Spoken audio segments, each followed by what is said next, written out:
We are literally rope dropping Disney California adventure with oatmeal in our hands. Not just any oatmeal, strawberry jam oatmeal from my hotel microwave. Thank you very much. Okay, picture this. It's 6:45 a.m. The sun's not even up, and I'm out here being a shelf-stable queen.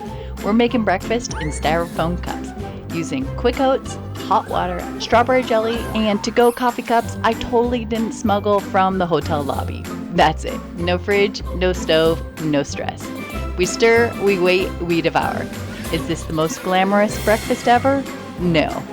Is it delicious, nostalgic, and exactly what we need before rope drop? Absolutely. This is the fuel of champions. No $12 Mickey waffles, no hangry meltdowns before Radiator Springs, just vibes and oats, baby. Loaded Potato has all my no fridge, no stress travel recipes. It's like magic, but for your wallet. Go check it out so you too can sneak breakfast past Mickey like a sneaky oat wizard.